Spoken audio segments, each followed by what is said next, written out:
All right, I'd like to call to order the Wednesday, October 15th, 2025 Planning Commission meeting. Roll call. Chair Zeiss here.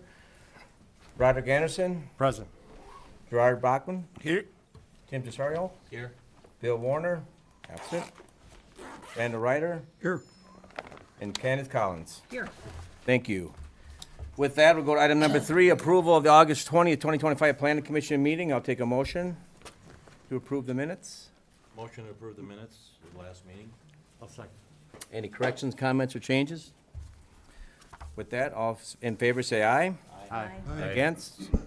That passes. All right, let's move on to item number 4, which is the Village of North Hudson Planning Commission Resolution 2025 recommending Village Board adoption of the Village of North Hudson, 2025 Comprehensive Plan, discussion and possible approval. I'll take a motion. I move that the Village of North Hudson Planning Commission resolve to recommend the Board of Trustee to adopt the updated and amended 2025 Comprehensive Plan made available as a part of tonight's materials. It is noted that several of the maps within the working document are in the process of being updated to align to the revised content located on pages 35, 53, 70, 71, 97, 98, 103.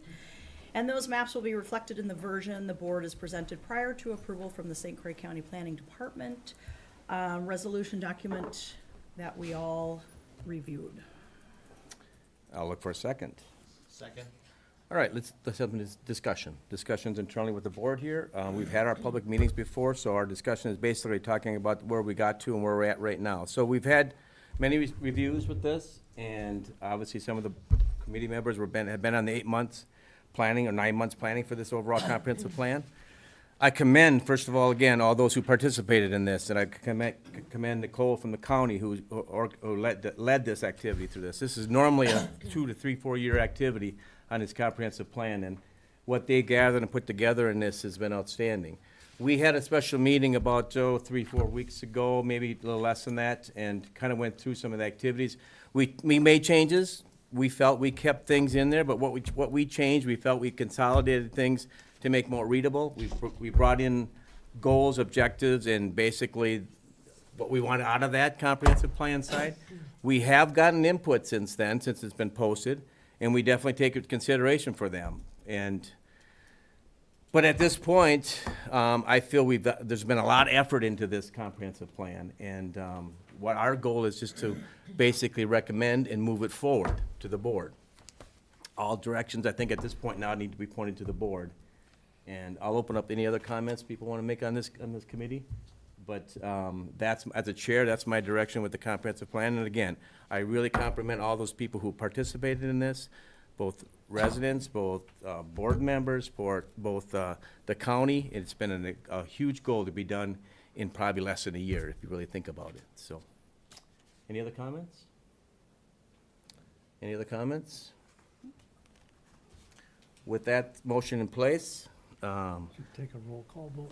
I'll take a roll call vote. We'll start from the bottom. Candace? Yes. Randall? Yes. Bill's absent. Tim? Yes. Jared? Yes. Roderick? Yes. And Tim Zeiss, yes. With that, it passed. We move on then to item number 5, which is opening up a public hearing. I'll take a motion to open up the public hearing let me read this first. Petition by the Railroad Properties of Hudson LLC, Mr. Bruce Lenzen, for rezoning of PIN 161-1070-2002 and PIN 161-1070-2003 in the Village of North Hudson from industrial, commercial / conservancy to RM1 low-density multiple family residence. This parcel is partially described as a part of the northwest quarter of the northwest quarter of the southwest corner of the northwest corner of Section 24 in Government Lot 1 of Section 23, all in the Township 29 North, Range 20 West, Village of North Hudson, St. Croix County. With that, I'll take a motion to open up the public hearing. Motion to open public hearing. I'll take a second. Second. All in favor, say aye. Aye. All right, with that said, first of all, we have met, obviously, with this before. And all those past comments that were brought up to that table in the past will be brought forward to this meeting also. So we will carry for all those individual comments that people came up and spoke. If we're gonna have comments again tomorrow tonight, which I anticipate we will, Just say that that's yes, part of so I'll bring that up. Thank you, Mr. Attorney. One of the things, of course, that was in the dependency was a follow-up from the DNR. That's basically what allows us to bring this back to here, why we're here right now again, because we did not have a response from the DNR. So we're here, and we're back, and we did get a response from the DNR, and we can definitely comment as we move along on that. But I'm not gonna read this verbatim, but all of the committee members have certainly gotten it, and we're gonna comment as we move along. With that said, I'll give anyone the opportunity to speak about the proposal that's on the table here for the rezoning of this parcel. Please come to the podium and state your name and your address, please, and keep it short if you can. Try not to repeat each other. And go Is ahead. it for both pieces or just that first piece? This is for both at this time. It's exactly what I read for the parcels 002 and 003. That's what I think. Yep. Go ahead. All right, I'll keep it as brief as possible. I'm Sarah Schwalbach, SCHWALBACH. I live at 1247 10th Street North, and I'm going to scoot out of here when I am done saying what I need to because it's my daughter's 5th birthday, so I'm going home for cake and ice cream. I'm here tonight to voice my concerns about the proposed rezoning of the land parcels adjacent to Lake Malibu that are in discussion. I've lived in North Hudson since 2022 when my family moved here from St. Paul, and we came to be closer to family. Overall, we're really glad that we moved to North Hudson. We love the community. One of the biggest changes for us has been the decreased ability to walk and bike places easily and safely compared to our previous neighborhood. So because we don't have that infrastructure in North Hudson, a few nights each week this summer, we would pack up our bikes in the back of the car, drive to Hudson, get out on our bikes, go for a little bike ride there. We'd leave the North Hudson community to do that. And so I would just like my children, other young families, my parents in their 70s, anybody who's in this room tonight, and others to be able to enjoy a biking, walking trail for years to come that will provide recreation and safety. Rezoning this uniquely situated land and having it developed for private purposes would be a lost resource, in my opinion, and a real loss for the community and for future generations. So please, I'm asking for a vote against rezoning the land, and I'd like to see efforts for those who've been tirelessly planning, like the St. Croix Bike and Pedestrian Path Coalition, to be supported, so we can get that project moving. So, thank you. Thank you, Sarah. Happy birthday to your daughter. Thank you. Anyone else would like to comment on the rezoning of this section? Anyone else? Yes. Thank you.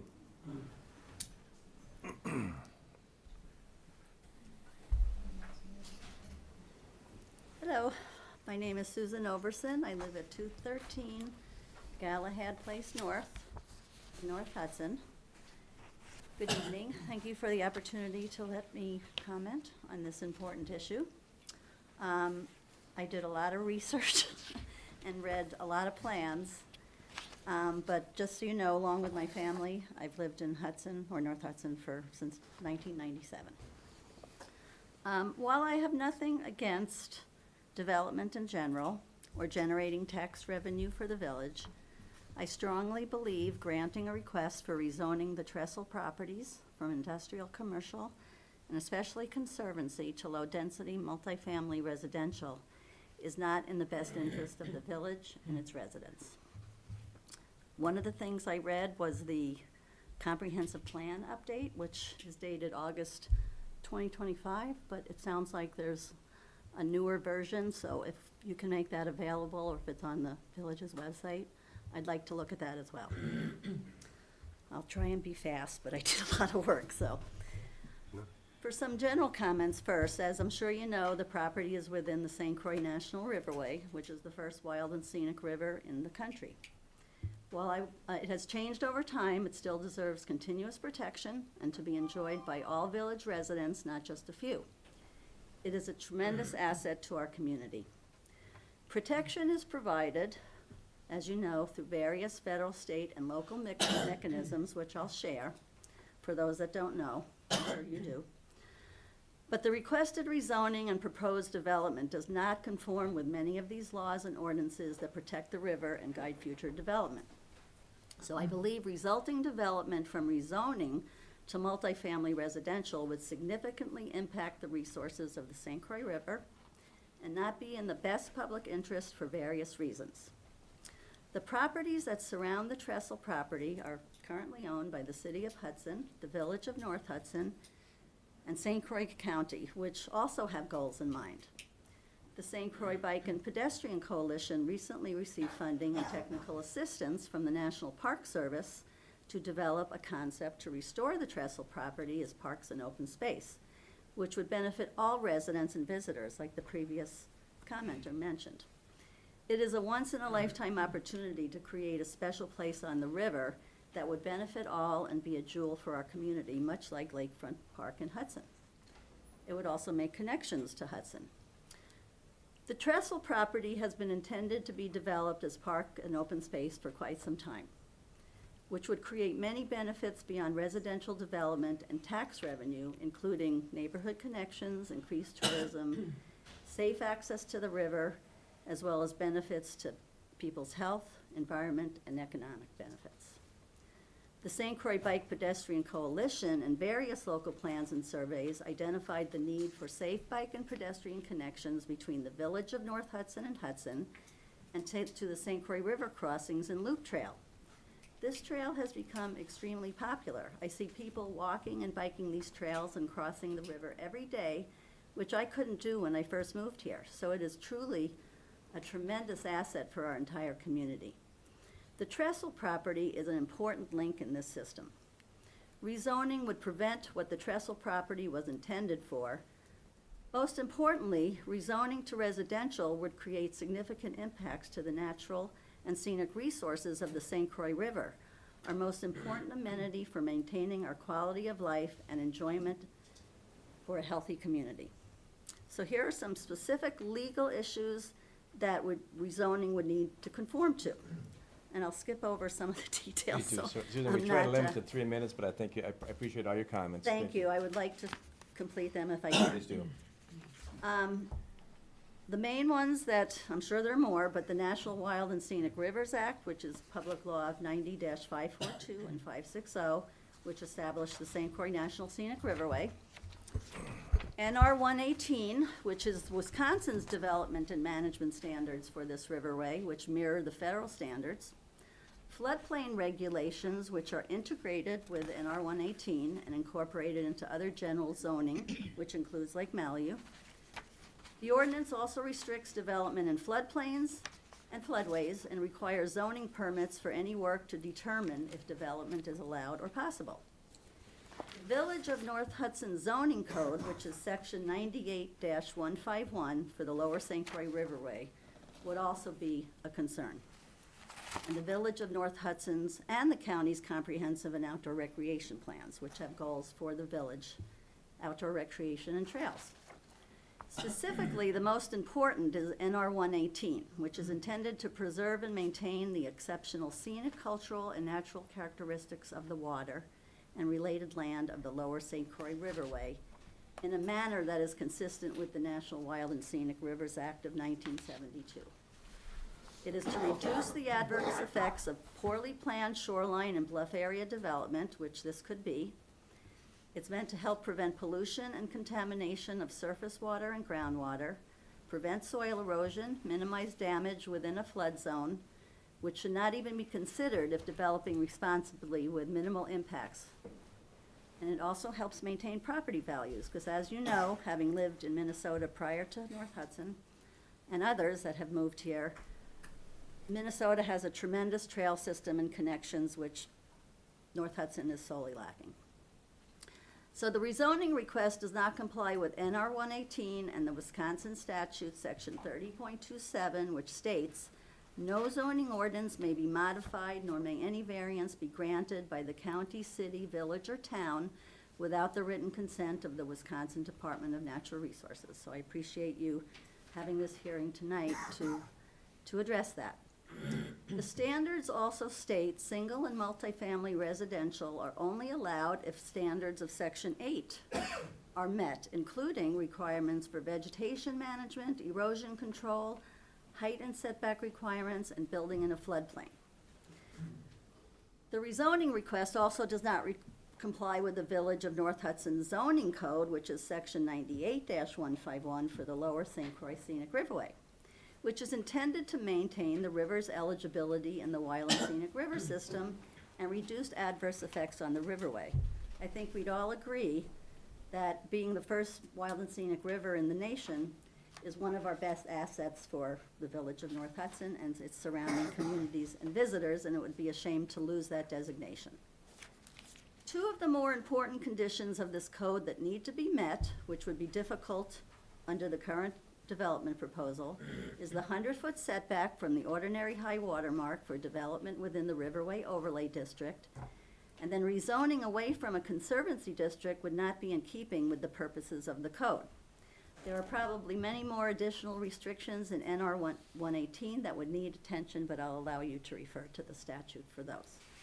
It also doesn't comply, and this is the version that I read, with the 2025 draft or the current, which was dated 2006, Village of North Hudson Comprehensive Plan. The August 2025 version of this plan update includes the vision for the village to create a community where residents respect and protect the environment's air and water quality, natural beauty, and create access to the natural environment by trails and paths so they can be experienced and enjoyed by all. So I hope that vision is still intact. Inconsistent with the village's, it's also inconsistent with the village's 2014 to 2019 outdoor recreation plan, which I did participate in and review, and the subsequent county updates, which I think are also ongoing. And this is developed as a guide for the village board, decision-making regarding park, recreation, and open space development for the enjoyment of its current and future residents, including, I'm almost done. Goal 1, promote implementation of the St. Croix County Bicycle and Pedestrian Plan to provide a comprehensive countywide trail system for residents and tourism. Goal 2, identify and evaluate and secure lands to protect scenic landscapes, threatened species habitat, environmentally sensitive areas, historic and cultural sites, and native natural areas, many of which is found on this property and has already been set aside for the purpose of multiple entities. Goal 3, develop county land to provide low-impact nature-based facilities, parks, and natural areas to fulfill recreational needs with access for all residents and visitors. Not every piece of land is meant to be developed for private development. Some properties, and especially this one, should be developed to meet the goals for all village residents to enjoy. It also recommends the Lake Malibu Dam be explored for acquisition of railroad bridge and adjacent property for parking, bike pedestrian facilities, picnic and fishing areas. So as far back as 2006, this was identified as a potential public resource to be developed for enjoyment by all. There was also a 2024 and an earlier 2006 survey conducted by the village for the comp plan, conducted by UW River Falls, that identified the following desired and concerns by the public. There was uncertainty expressed in the housing part of the survey to develop condos on the railroad property. There's a need for a pedestrian bike path link to the river and city of Hudson over the old railroad property. To preserve and increase access to the lake, river, woods, and trails, especially for those who do not live on the water and adjacent to the woods. They expressed a desire for a kayak launch on Lake Malibu. 86% said it's important to protect ground and surface water quality. 73% said it's important to preserve open space and trees. 69% said it's important to preserve scenic views, all of which this property would do. As well as the village's 2006 outdoor recreation plan also confirmed parks, trails, and open space and greenways were important assets to the community and need to be expanded. These assets add increased tax revenue to the village through increased property values and revenue from visitors. So in conclusion, the St. Croix River is to be enjoyed by all, not just a few. The village has responsibilities to protect and enhance land within the riverway for current and future residents. While under certain circumstances, the village has authority to grant conditional use permits and/or rezoning requests, the village board's responsibility is to comply with the local, regional, and state requirements and not grant a rezoning request unless hardship is a consideration. There may be multiple violations that would need to be justified and significantly mitigated, which could be expensive to the village if granted. For these reasons, and probably others, I strongly encourage the village to deny the rezoning request of the Trestle property. It is not in the public interest for multiple reasons and would result in proposed development that would, one, require a variance from the restrictions and goals indicated above, two, require consent from the Wisconsin DNR, and three, not be in the public interest as identified in the plans and surveys I mentioned. Thank you again for this opportunity to comment. Sorry if I took other people's time, but Thank you, Susan. yes.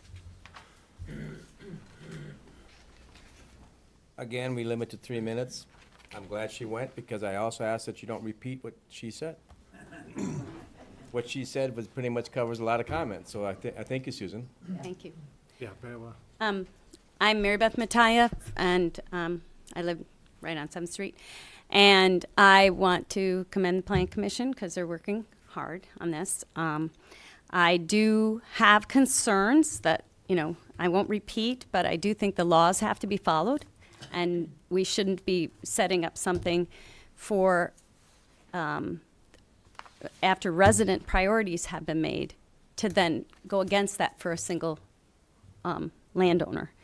I also am concerned about the trust in the process if this goes through, because every meeting that I've come to has had overwhelmingly full, whatever you call it, rooms with the majority of it against. So that makes me concerned for you guys and for the process of the community, how much trust people will have. I also have a problem because the current comprehensive plan does not allow this, and the plan you are proposing to do gutted some of the things. You did lovely work simplifying, and I love how simplified vision and strategic goals and everything else, but things were dropped out, like bikeability, walkability. That emphasis was taken out and from the overall goals. And then there's in the land use, it says to ensure the village remains responsive to evolving market conditions for zoning plan and future land use to support things. And it seems like, since we only have a few bits of land, and this is one of them, that's being proactively changed from what was in the public process to fit this situation. And that, whether it was intended or not, has that appearance. And therefore, it undermines the trust in this whole process, that this is just being set up, that the changes in the plan from what was out there in the public from the whole process was revised, simplified, and changed in emphasis to fit this situation, which I know you wouldn't intend.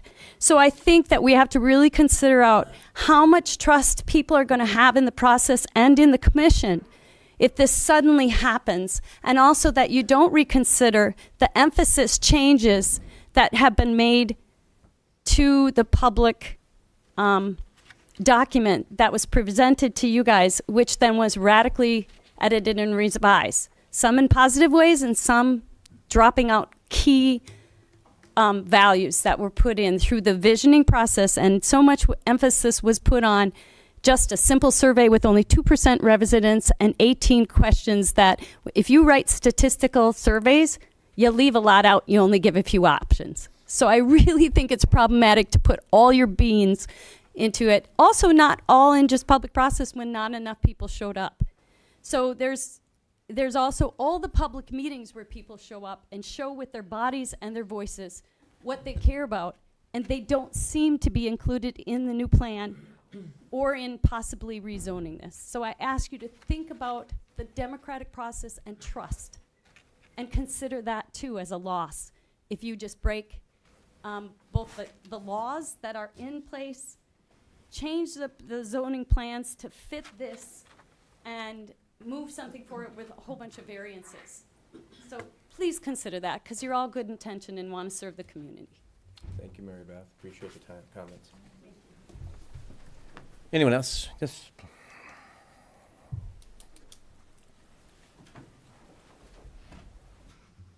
Yes, hello, I'm Dan Schmidt. I live at 756 Summit Lane North in the village of North Hudson. I do recognize that this is kind of a do-over of the comments, the public hearing process and things for the rezoning that happened before. I will say that I'm going to challenge you a little bit in that you commented that, you know, the prior comments and things would be considered. And I spoke to this a week ago at the village board, and I'm going to say it again.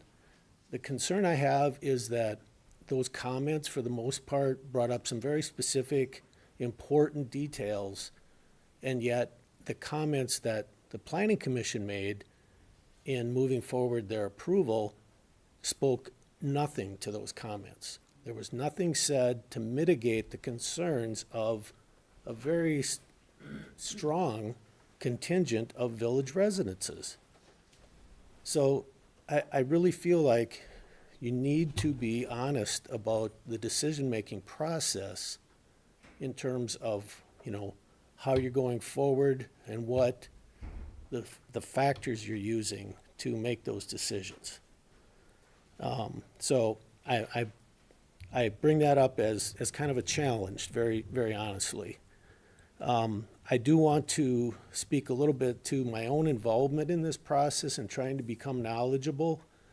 I did go to the village administrator and ask for the map of the lower St. Croix in terms of the village of North Hudson.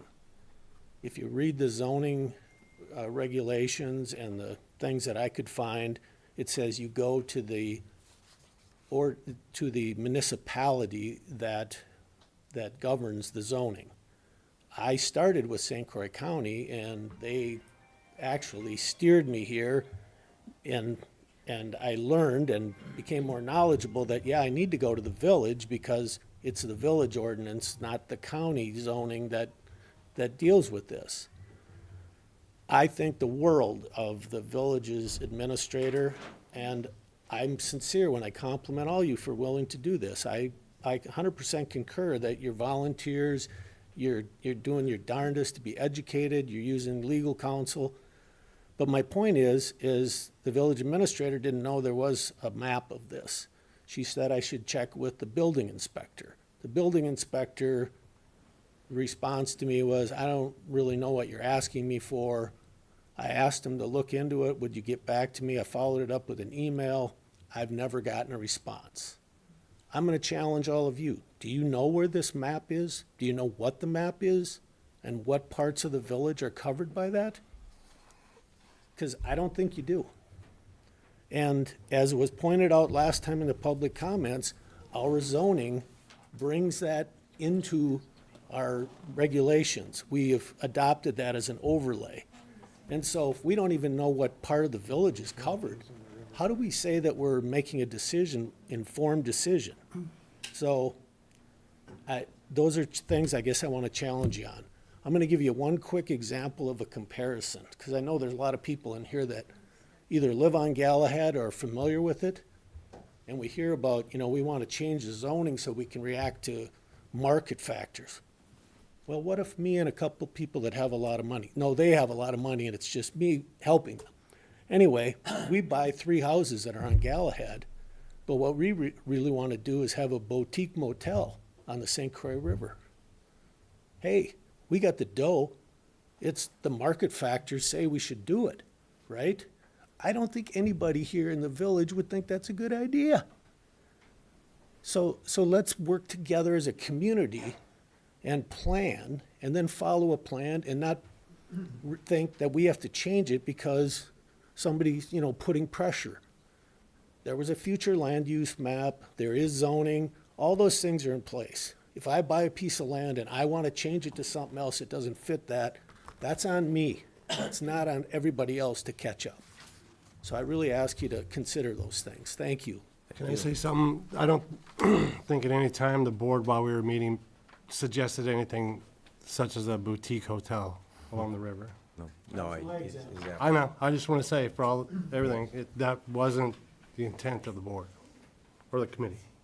Well, I said it was my. To give the impression we were doing something in that fashion. I never gave That's that fine. impression. Yeah. I said it was my example. Thank you. Want to look at this quick? That's the map. Anybody else comment, please?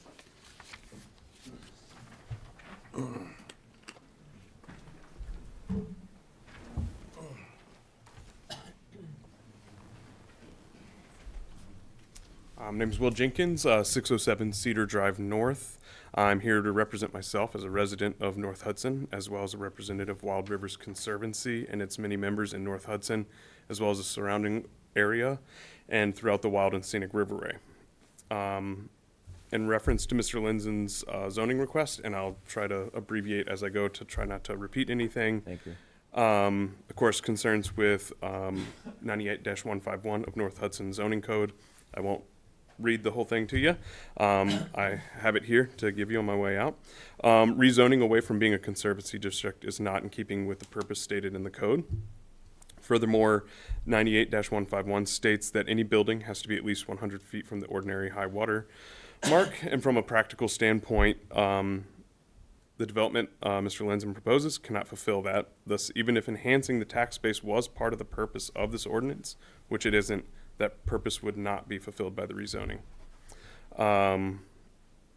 This just mirrors NR 118 as it's been referenced, and pursuant to Wisconsin statute section 30.27, you may not grant a variance from the restriction without the consent of the Wisconsin DNR. I know you guys have gotten a response. I was not aware of that ahead of this, so look forward to hearing what that is.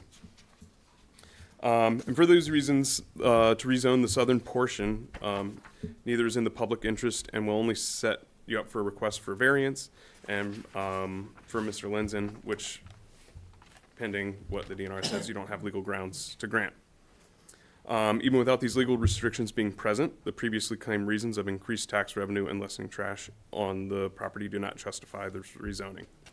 The cost to provide public services in a flood zone to residential development is likely to be significantly greater than the revenue received, even without considering the poor judgment to build in a flood zone. As for lessening trash accumulation, this is irrelevant to a rezoning request. The village is perfectly capable of requiring Mr. Linson to clean up what is his private property, whether it's zoned conservancy or multifamily. As a resident of North Hudson, and we as the Wild Rivers Conservancy respectfully request that you deny the request in regards to the southern portion of the property. Thank you, Will. Thank you. Thanks. Thank you, sir. Thank you. Anyone else? Thank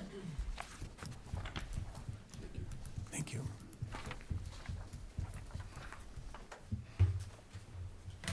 Good evening. Thank you for giving me the chance to make comments. My name is Michael Swenson. I own a place at, my address is 216 East Bank Court North. Not only am I a homeowner here, but I'm also the president of the East Bank Homeowners Association. We have, as I mentioned before in our last presentation, there's a lot of varying views on the situation, but this is, I sent to you back in August a short memo with 5 major points on it.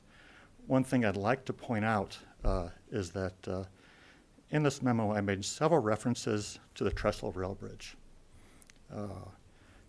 How many of you have gone out and looked at that bridge? I have. So 3, good. Right now, there are way too many unknowns about this bridge to warrant development of this parcel, particularly for residential use. Before granting the right to move forward with development, a decision needs to be made about whether to refurbish or remove this bridge before we move forward. And we're not talking at all about this bridge. This decision needs to be backed up with detailed environmental assessments sound engineering plans with reasonable cost estimates. Otherwise, the village and the county may find themselves backed into a corner and needing to make a number of unappealing or expensive decisions, both immediately and over the long term, that could have been avoided if there was better vetting of the situation right now. For over 40 years, this bridge has been the sticking point for any development of that parcel, and remains the key piece of the puzzle to this development. And we're not talking at all about that bridge. I must stress there are far too many unknowns to proceed without a lot more information about the bridge. To move forward at this time without those questions answered, in my opinion, would be very imprudent. Very imprudent. The bridge is huge, and we're not talking about it, and we need to. The other point I'd like to bring up is that the current plan shows conceptual drawings by Bruce, very interesting, and while appealing, they're not particularly accurate. We are of the opinion at East Bank that there is not nearly enough space to realistically do everything that's being proposed by this conceptual drawing. In order to make things look like they'll fit neatly within this very tight space, that is, by the way, only 100 feet wide, several misrepresentations are shown in that conceptual drawing. Most noticeably, the proper setbacks of the units at East Bank are not followed, and the size of the buildings is underrepresented. A more accurate rendering would show a crowded and tight situation. This is far from ideal, and I fear something that we will all regret seeing built without significant modifications. Thank you for letting me speak. Thank you, Michael. Thank you. Anyone else? Once again, try not to repeat, kind of keep it under 3 minutes. Certainly welcome your comments.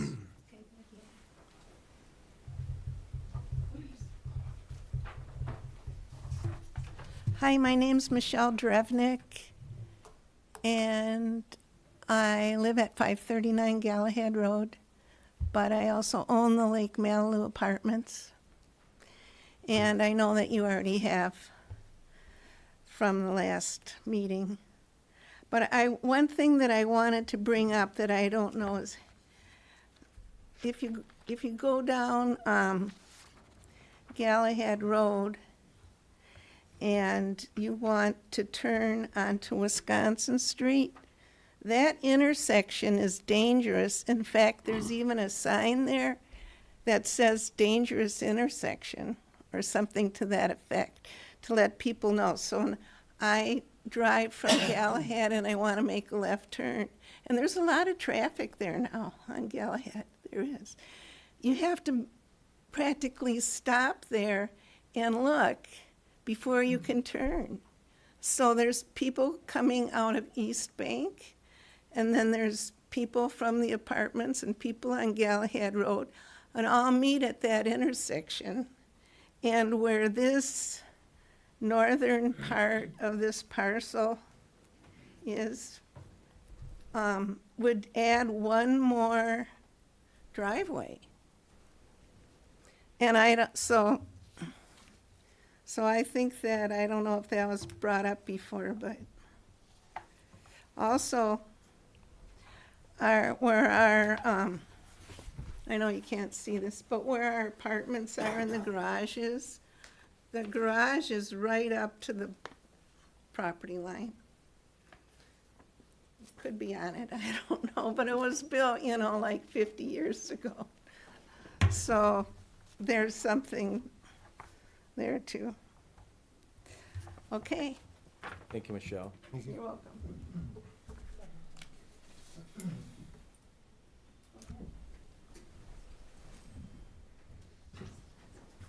My name is Tom Palmer. I live at 122 East Bank Court. Lived in North Hudson for 14 years. I represent a group of neighbors who live on near the affected property, and we're called concerned homeowners. And last week, we had our attorney, Roy O'Sullivan, from a firm in River Falls, send you a memo of 4 or 5 pages where he highlighted all the issues that pertain to this property. So I'd like a show of hands if you've all read it. Because if you have read it, it'd be a very difficult for you to vote in favor of this. And the question I have for you tonight, after listening to all these facts and all this research and all the information that is probably very correct, is why are you approving this? Because you heard the same information last time, a month ago. So you're hearing it again with more facts. The question I have is why are you going to approve this? Thank you. Thank you. Anyone else?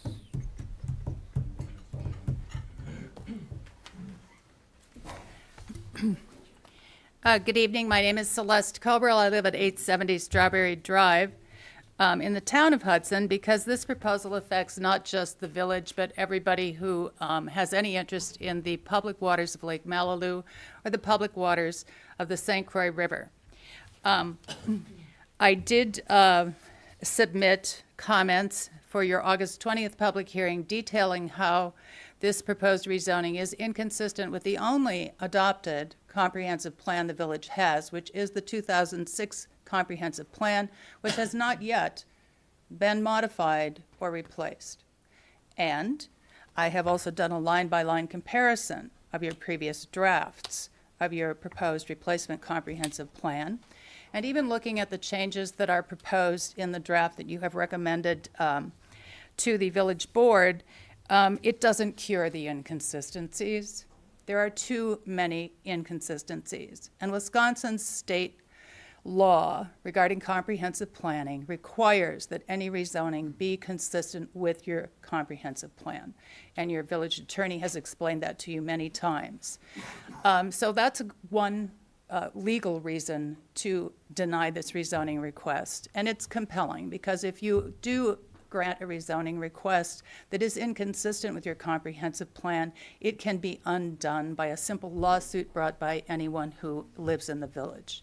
And you'll lose, and your attorney has advised you of that too at your September 2nd board meeting. Then there are the practical considerations. One of them is that Lake Malilu is formed by a dam, which is between Mr. Lenzen's property and the St. Croix River. The only practical access to that dam property for repairs and for maintenance and for eventually removal and repair is across the railroad trestles bridge property, the land part of it. If you allow building homes on that property, they will have to be bulldozed down when eventually we have to take out and replace the Lake Malilu Dam, and I don't think that's anything that anybody wants to see. In addition, you have inconsistencies with your adopted Village of North Hudson zoning, not just your St. Croix Riverway overlay, but also your floodplain zoning. This property is mapped as being within a floodplain area and also within the floodway zone district, where any construction of any habitable structure is flatly prohibited. We can ignore maps, we can do wishful thinking. That doesn't change the reality that this is an inappropriate and impermissible place to rezone to allow any kind of potential residential development. You also have the practical problems that there is no dedicated roadway to the property. There is, in fact, a dirt path that people drive on, but if you watch the emergency meeting of the City of Hudson Common Council on August 20th, you would have heard that there is not a platted roadway across the city's Outlot 11, and the city has no intention of creating one. You also would have heard, and you understand, that all sewer and water services for the property would have to be provided by the City of Hudson, just as all of the sewer and water, not all the water, but all of the sewer service for the Village of North Hudson currently is provided by the City of Hudson. The City of Hudson has very limited capacity. They also have absolutely no intention of extending sewer and water lines through a mapped floodplain area. Even if the developer paid the initial costs, they would have too much exposure for the very likely catastrophic damage to those extensions of public facilities whenever it flooded, and it has flooded, and it will flood again. In fact, one of the members of the Common Council expressed the desire that she wished that the property owner had come to them to request annexation.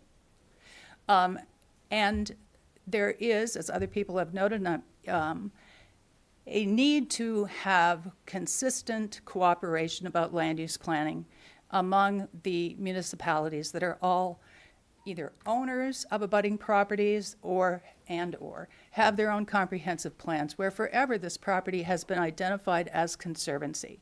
It was zoned as conservancy with Mr. Lenzen bought it. It is zoned conservancy now, and he could in fact make reasonable uses of the property consistent with its zoning. All you have to do is request a conditional use permit, and you can operate a seasonal public campground. You can use that bridge trestle as a fishing pier. Those are permitted uses. So it's unfortunate that perhaps there were expectations of an allowed future use for this property that is simply not allowed by law and is not practically feasible. But that's not your problem to solve by making an inappropriate rezoning grant. Thank you. Thank you, Celeste. Anyone else?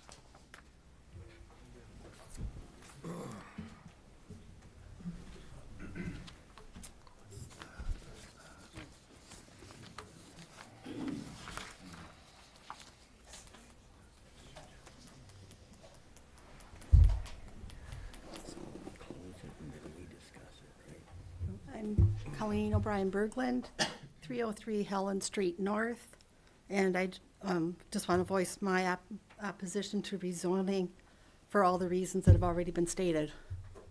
Thank you. They said it better than I can. I appreciate you. Anyone else? Anyone else? Got, okay. Bruce?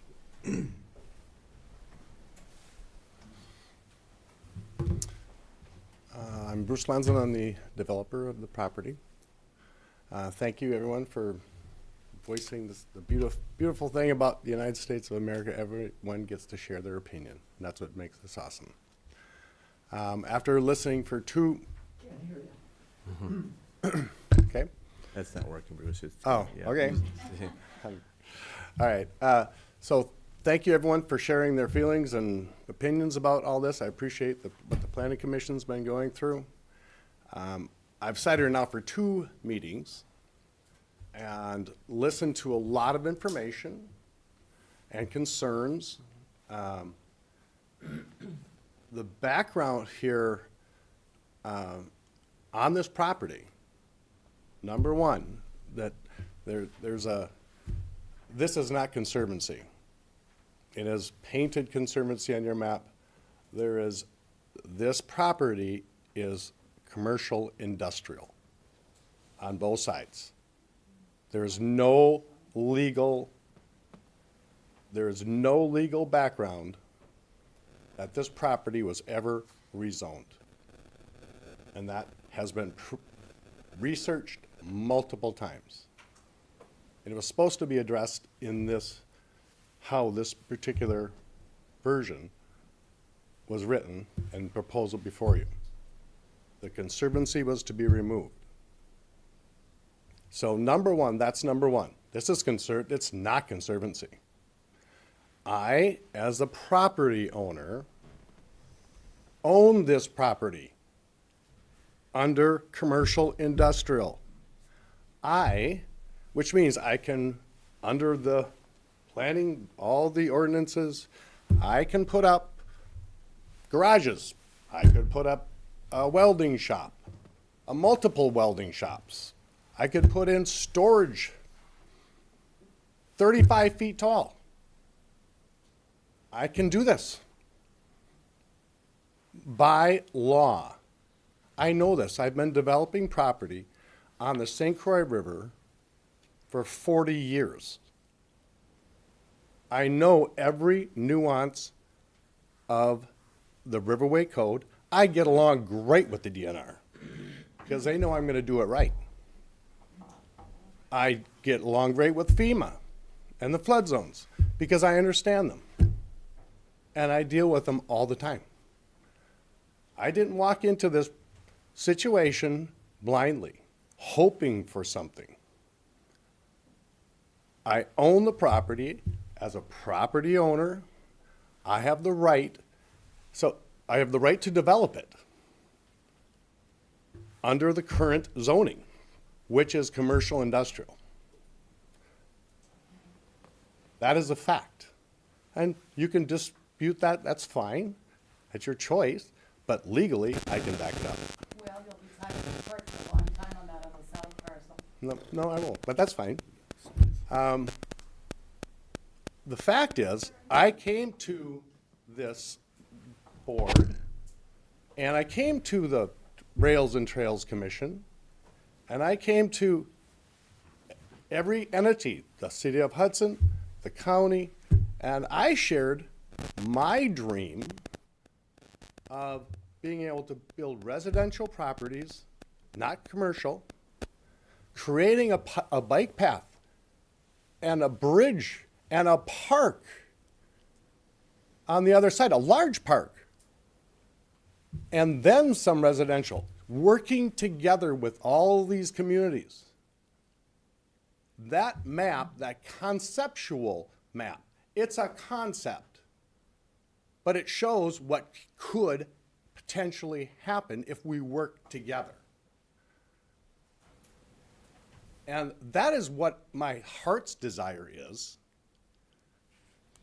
But as a developer, business person, I'm not going to sit on this property for years and cover the carrying cost. Oh, by the way, I've already done the remediation on the north side to make sure there's no contamination at the cost of tens of thousands of dollars. I've already taken care of that. I'm investing because I believe in the village of North Hudson. I desire beautiful parks. I desire a bike path. I desire to develop property. That's what I do. And I develop beautiful homes that enhance and bring value. And the idea that, whatever, $2 million worth of industrial buildings versus maybe $14 or $15 million worth of residential homes isn't a benefit to the village? Of course it is. In property tax, that's silliness. And the county gets the next big cut, and the school district gets 65% of it. Do the math. This is a benefit to the village, both communities, and I've been proposing this for 18 months or longer. I have to look back at my first concept. I've been trying to work with everyone, and right now, tonight, the decision is not what should Bruce do and what about the Riverway, and that's what I do every day of my life. That's my job, and I'm very good at it.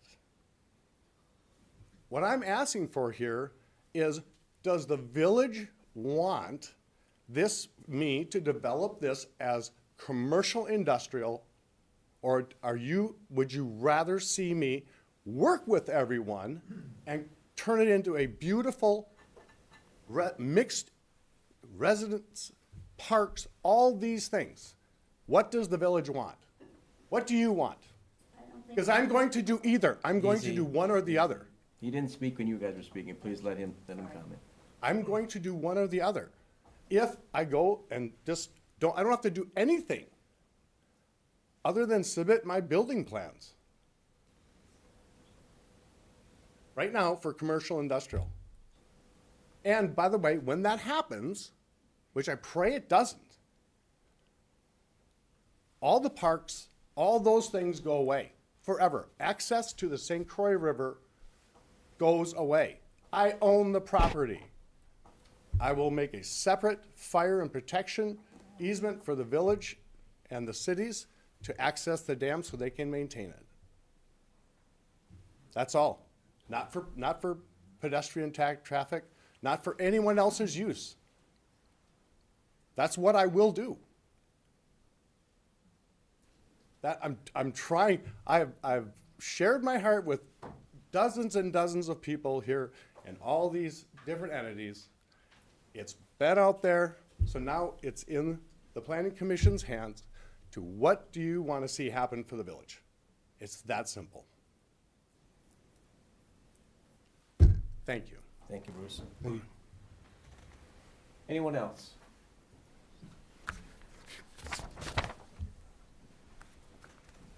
Me, Scott Snyder, 553 Galahad Road North. I've been a resident of Hudson, North Hudson since 1962, the last 38 years in North Hudson. I spent 16 years on Plan Commission, 2 terms on the board. I've sat there, I've listened to councilors, developers come in those 16 years. So I've heard both sides of all contentious issues in those 16 years. As a resident in Galahad Road, and having used to sit there for all those years, I don't think that the Plan Commission can make an educated decision to grant a rezoning based on what you know. Not having seen what the DNR said, knowing all the hoops of NR 118 and all the other things that residents have already said, it's incumbent upon the village engineer, the village engineering firm, and your hired staff professionals to educate the commission on what are the hoops that would have to be met to satisfy all the applicable federal, state, county, and local ordinances. As I sat there for 16 years, there was no way I would vote to grant a variance until I had all the facts. And that's incumbent upon the attorney, the engineer, staff, and all your hired professionals to educate the commission and then openly share that information on how you would possibly grant any variance on any conceptual plan. And the county and the state and the DNR will all weigh in on this heavily. To make any decision before that is premature. And I've sat there. I appreciate what you're going through. I sat there and heard all kinds of developers come in before, and a decision was never made, at least none that I voted for, unless I had all the information to make an educated recommendation to the board, whether you grant any variance or not, on this property or any other property.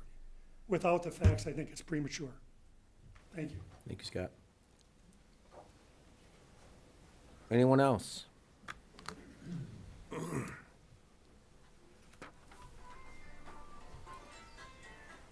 Music too. Yeah. I'm Carolyn Wonkin. I live at 324 5th Street North and have been a business owner and a resident of North Hudson and the Hudson community for 26 years now. And I wanted to make a side note comment, and after hearing Mr. Lenzen speak, it occurred to me that we all use this property currently. He has not restricted use and put no trespassing signs. So I want to say thank you. I appreciate that. My kids have jumped out of trees into Lake Malibu behind the apartments. I don't know where the owner went, but anyways, thank you for allowing my kids to trespass. I appreciate that. We've had a lot of fun using the properties on both ends of the railroad tracks, fishing off the dam and everything. So it's wonderful that we can continue that use. If I had my choice, I would vote either residential or business because I'm a business owner. Who wouldn't want a beautiful business right on the river? But I think the residential would be the way to go to continue growing our community and allowing more people into this lovely community. We have wonderful beaches, 2 of them right off of Galahad, and a lot of public use already on the river. So I think residential would be the way to go. Thank you for my comment. Thank you, Carol. Anyone else? Can I make a correction, please? There is a no trespassing sign on Galahad Road. Yeah, there are a few. Yes. Thank you. Anyone else? Yes, just to address that, and below it, if you want access, it's my personal number. Yeah. I have hundreds of people who I have given permission to. I simply ask them to identify themselves, send me their driver's license, and I give them permission on my cell phone, just so everyone knows. Anyone can go down there, but I wanna know who you are, and not even when you're going. Once I know who you are, you have access at any time to go there. And I've been, I don't know how many people. It's so fun to get on Sunday mornings at 7:30 when somebody wants to go fishing. Yeah. And I still respond. Thank you, and Bruce. allow them. Thank you, Bruce. Sorry, sir. Yeah, real quick, my name is John Gostovich. I live at 870 Strawberry Drive, Hudson Town. Tonight, I heard for the first time that the property that is the center of our discussion is currently zoned for industrial use and not for conservancy. And I'm not sure that I had heard that fact in prior meetings, and since that seems to be. Easy. Go ahead, So John. my question is there somebody here, either the attorney or county staff, who can simply say, what is the current status of the zoning of the developer's property today? And if you all can't answer that question definitively, it seems that we have been operating under a bunch of misconceptions, perhaps, and it would be really nutty to go ahead and make a decision on rezoning until that is cleared up for you guys, the decision makers, representing all the people in North Hudson, and the developer, and the public. So my question is, what the hell is the zoning of that property right now? And I was on the 2006 Plan Commission meeting, Plan Commission at that time, and it was conservancy for the southern part. The zoning map is Easy. on Hey, the first of wall. all, we can't speak out. Nobody out there can hear any of you guys speaking out there. So the point is, we all talked about it. So you have to understand that. No, I mean, no, this is being recorded right now. So any comments out there can't be heard back here. And so, Could you John. just look at the zoning map on the wall? Yeah, and there's a zoning map we have up here too, and Dan has one right in front of him, so, yeah. But, we know, John, we got your point. We'll definitely No, comment. no, it's a question I have. What is the current zoning of the property? We can address that when we, in the public. John, when we close the public hearing, we can definitely address that. You can definitely address it right here, right now. And then maybe other people will or will not have more to say. That seems to be a very important point. Because Mr. Lenson threatened to put in garages and industrial property. He threatened no park. He threatened no access. John, to our knowledge, it isn't, we know it's industrial on the north side. On the south side, to our knowledge, it's conservancy. Okay, so it is in fact conservancy. On our knowledge, and what we have from the DNR, that's what we've got. Thank you. But his point is correct on the industrial. Anyone else? Anyone else? Yeah, please, keep it short, because it's the second time up, please. If you have a letter from the DNR, why can't we hear it now? We will talk about it, sir. We have to, Before you vote or after? we'll do it in the after we close the open session. It's part of, it's current standard procedures that we let you speak and then we comment Okay. at a closed Will the session. DNR letter affect your vote? Potentially, we'll see. We'll talk about it, yes. Isn't it public information? Not out there yet, but, It's gonna be part of the public it's gonna be part of the public record, so. Thank you, Tom. I just wanted to add just one more thing on that conservancy, because I was on the 2006, that whole plan commission, and I've been in your position, so I appreciate all your volunteer work. And it's immense to go through this process. And as you say, I do think it was too short a process. It's shorter than anybody else's. And at this point, for this piece of property, it may be incumbent on you to think as two separate pieces, as opposed to trying to mush them together, since they do have different zoning. And that is what's been the working document, that those are conservancy. And they have special floodplain issues that aren't as applicable for the second one. So I encourage you to think creatively on this, that they don't have to be in one big pocket. So thank you. Thank you, Mary Beth. So, please, we're trying to keep this, for number one, under control, right? And number two, we're trying to limit comments. I just have one sentence. Please, okay. And we're, Thank Bruce Lenzen for offering to please, provide all those amenities. on the mic, please, yep. I thought you said it didn't work. No, Okay. it doesn't Oh, work in here, it Ah. works up there. Okay. Thank you for offering to develop those amenities. I would like to actually see a plan because I doubt that there's enough room to do all the things that you're proposing and meet the setbacks and requirements within the Riverway zone. So I appreciate your good intentions, but we need to see that. Okay. Thank you, Susan. Yep. Anyone else? Anyone else? Can I make a motion to I'll say it close? one more time. Anyone else? Okay, Make a motion to close the public hearing on the rezoning of the railroad property, Bruce Lenzen. thank you. I'll take a second. I'll second that. Any second? All right, now we have general, I'm sorry, I apologize. So now after that, we discussion possible recommendation on a rezoning request for pin 1611070200002 and pin 1611070200003 in the village of North Hudson. With that, we're open for discussions. Question. Before anything we discuss, go ahead, sir. How much you go ahead? What is the status of that second plot in terms of the conservancy? Is there a conservancy? I'll ask the question. I mean, I keep hearing we do, but then I'm hearing we don't. Yep. Where is it? Zoning of property in the village of North Hudson is governed by the village of North Hudson. It's not how an assessor may assess the property. There's nothing to do with the county. And by statute, the zoning map adopted by the village of North Hudson shows the zoning of the parcels in the village. That's your zoning map, to the best of my knowledge, is on the wall. So That's the what answer to the question is? That's what the current zoning is. It's industrial commercial on the north side and is conservancy on the south side. Okay, thank you. Okay.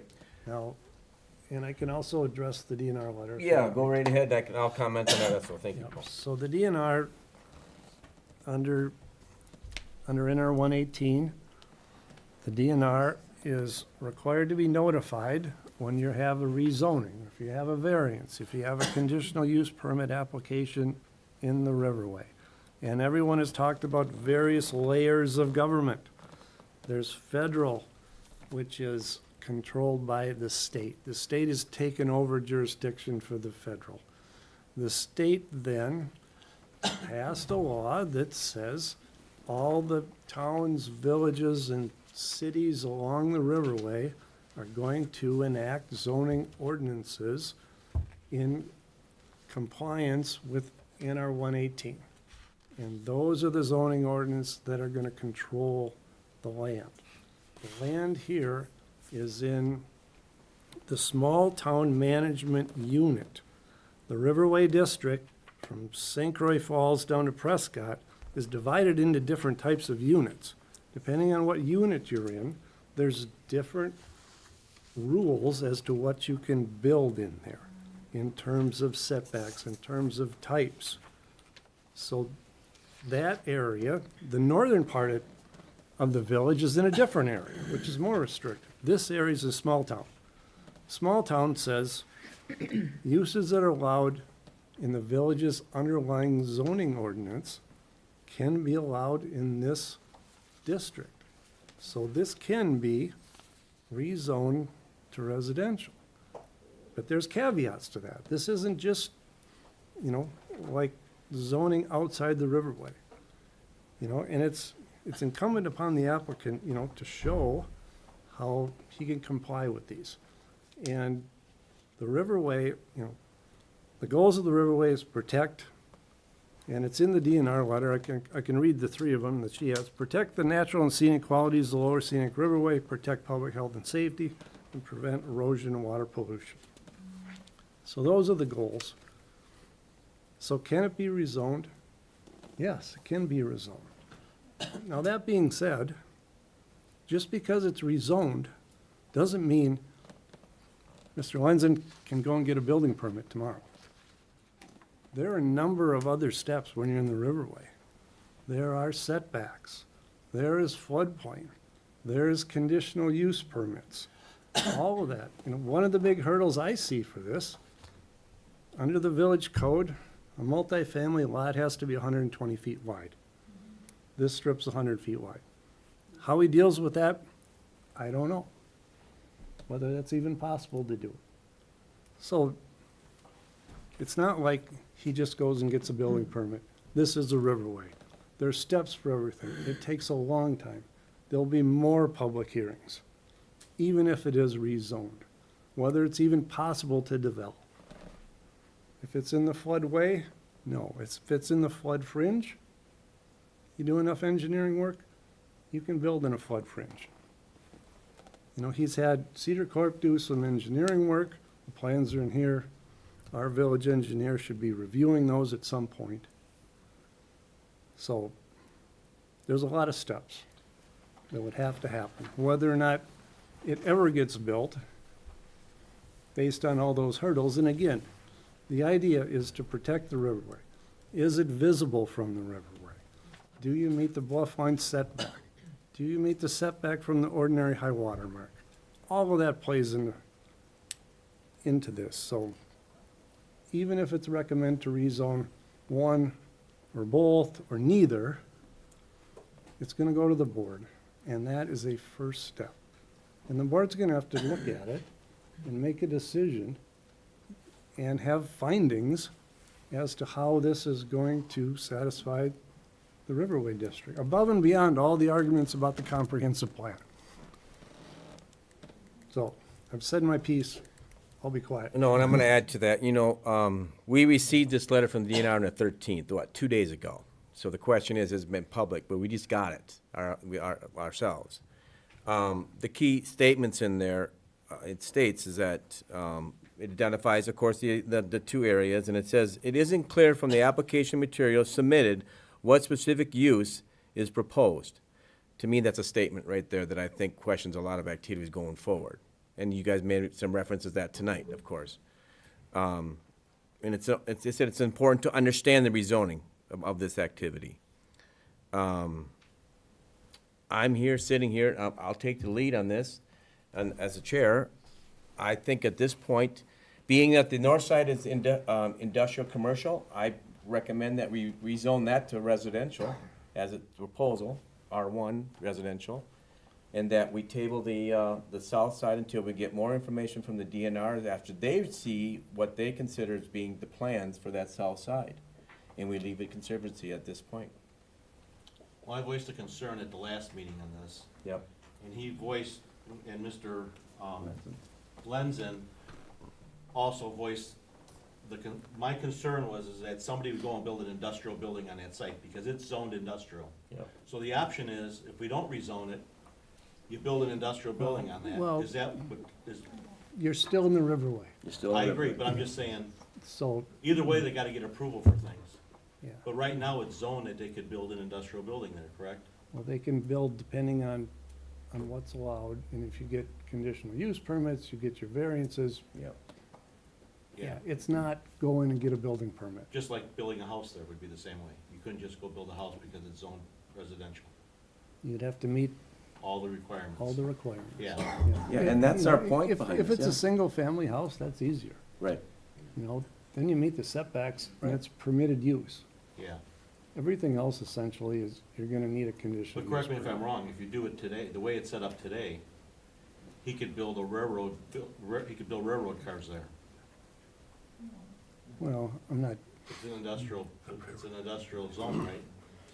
but, It's another example. you know, Just another example, I'm carrying it to the extreme. yeah, But- you know, he'd have to meet a lot of other things. I'm just saying, it's a lot more than getting a building permit. Right. And my summary is that we hear every one of you, believe me, we do. We're here, you know, we're volunteering, we do all the research just as well as you guys do, otherwise we wouldn't be sitting in this committee. And we've had many discussions, we can't talk outside this, but we've had discussions about this.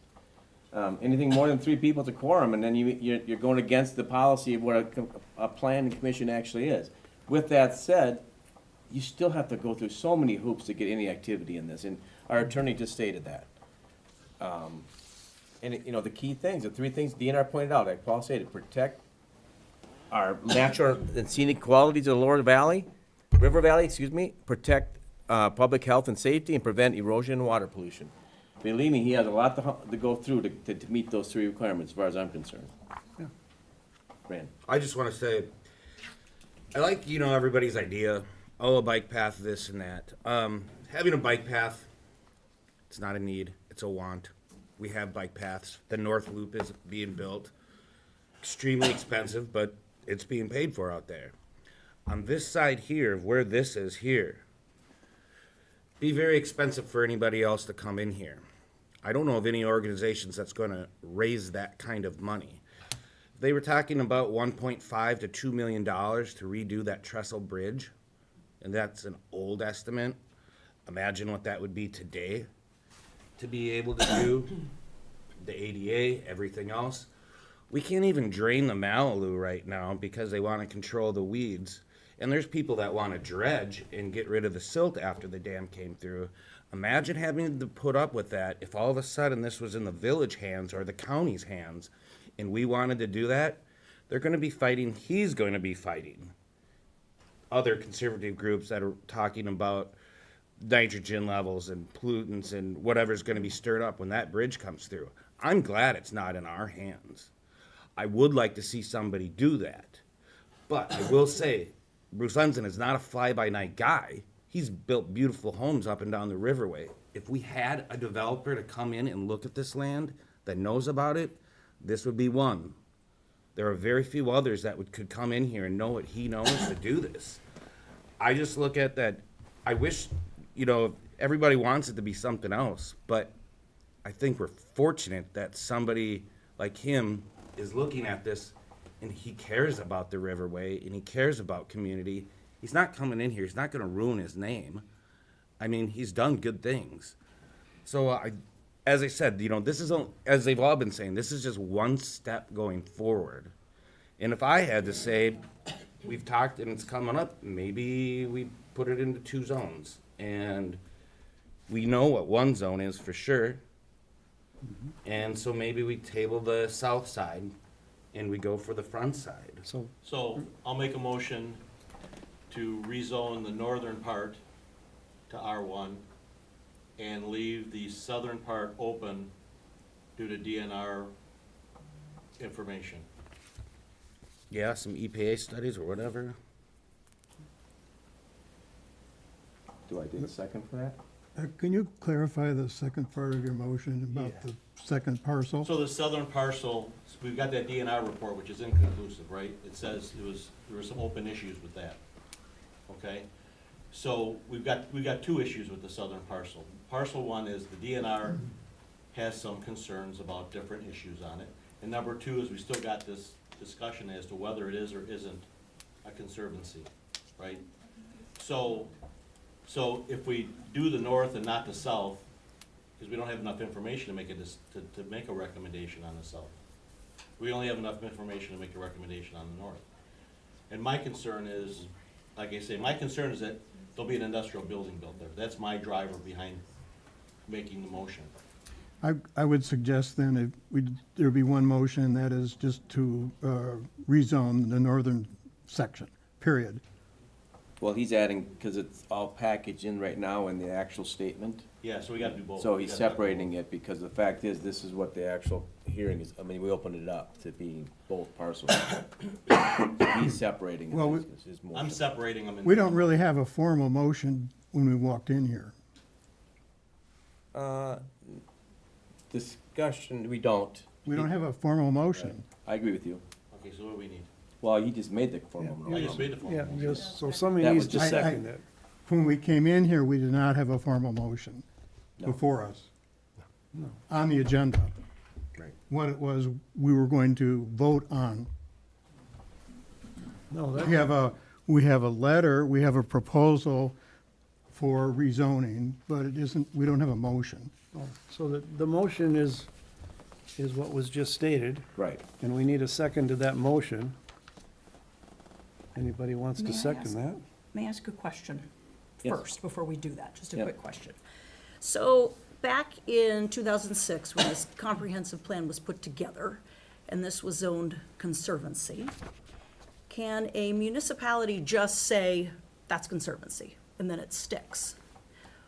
Or, because previous to that, this may have been something else, industrial conservative. Or industrial, commercial, thank you. So that's my question. How did it come to be conservancy to begin with? And then why does Mr. Lenson, in his research, say that it's something else on the record? Well, on So I the- guess I don't know the That's- legalities of that. The zoning districts are established by the zoning map by statute. That's adopted by the village board. That's the zoning map that was adopted by the village board. That's what shows the zoning districts. When changes to zoning districts are made, then the map gets updated. Okay. So there's no legal document out there someplace that says whether that's a conservancy or not? Well, besides the map? The map would be your resource to look at. But is there any legal document? That's the legal document, The map is the legal document? yeah. That's the official zoning map for the village of Hudson, which was adopted by the board. Okay. Like That due to a shows the previous districts. planning commission where it was painted in, and it And got then- stated as this will be conservatory, Okay. and then once it was penciled in, That's what the then it law is, got that's the voted law. on, and then it became. Okay. So, the motion. So my motion is to change the north parcel to R1 and shelve the southern parcel to the DNR application.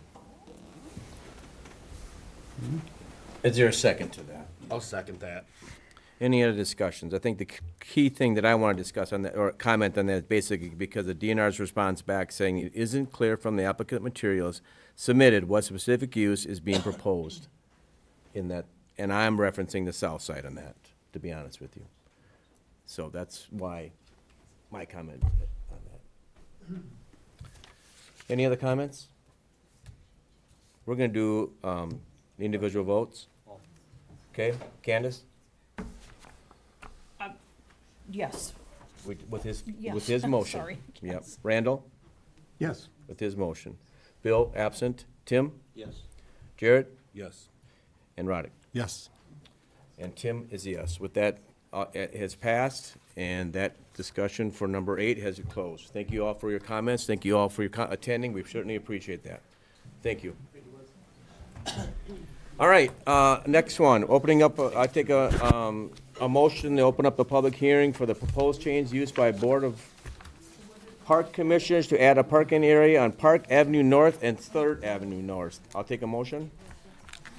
Make a motion to Open up. open the public hearing on adding the parking lot by Brown Beach. And I'll take a second. Second. All in favor, say aye. Aye. Okay, Can we, yeah, we'll wait, we'll wait. just hang on until this. We'll wait. Y'all should have this in front of you. yes. Yes. Yeah, that's good.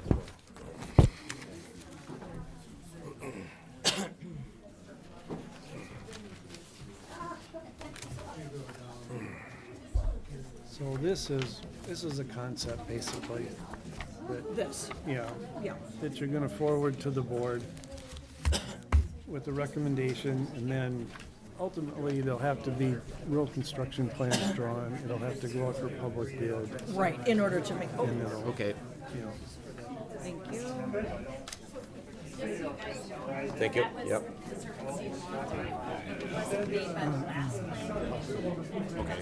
It's long-term and it just keeps going because it's been continually in conservancy. Because it's been continued. Gotcha.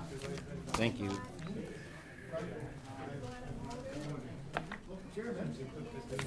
Okay, so we've opened up the public hearing. Please, yep, thank you. Please, again, address your name, and you have an address in North Hudson preferably, otherwise that you're a firm, and then, of course, limit to 3 minutes, and try not to repeat. Good evening. My name's Nolan Franti. I'm an attorney representing Pete Gartman and Wendy Fritz, who are residents of the Village of North Hudson. I'm from Cummins and Bonestro in Stillwater. I live in the other Hudson across the bridge. I'm a lifelong resident of the state of Wisconsin. In my previous job, I represented a number of municipalities, so I've been on both sides of the table advising and advocating. I just gave you a letter, and I don't expect you to try to read through that. I'm going to try to just summarize the main points here, 3 minutes or less. Wendy and Peter approached me because they had concerns about this plan. They still have a number of concerns. There's legal concerns, there's practical concerns. They'll talk about some of the practical concerns they have in a minute from their personal perspective as property owners on Galahad Road. Those concerns include whether parking is really necessary. It's been premised on the idea that there have been a number of complaints that there's been inadequate parking. We really haven't seen that for this area. The concern I have, in addition to those practical concerns, which I share with them, I mean, there's other beaches within the village that are much bigger than Browns Beach, which is 50 feet wide, where the public right-of-way is on, I believe, 3rd Avenue. So the village could certainly expend, instead of the money on this project, which appears to exceed $42,788, they could spend it on improving those other areas. So that's something to consider. The legal concerns that I have, based on the research I've been able to do, are based on the fact that this area, which is adjacent to 3rd Street there, are basically based on the 1910 plat of Lakeside when this was the town of, I think, North Hudson. And we have not been able to identify any other conveyance, other plat, any other document that's been recorded that would grant the village any other rights in this area. The question then becomes, what right does the village have to construct a parking lot in this area?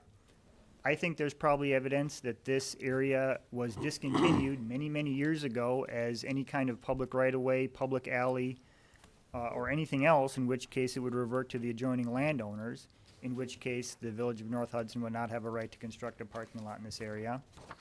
And if that's not the case, if in fact it was dedicated as a public road in the original plat, back then it was called Lake Avenue, now it's Park Avenue apparently, then I don't think the village can build a parking lot in this area either. I think they would either have to modify or vacate the original plat under Chapter 236 of the Wisconsin statutes, or there would have to be a discontinuance of the public right-of-way under Section 66.1003. And I don't think either of those is being done at this point. At this point, it just appears that the village is going to go back, send this to Plan Commission after we notified them that they had to get a Plan Commission recommendation and approval, which you're doing tonight.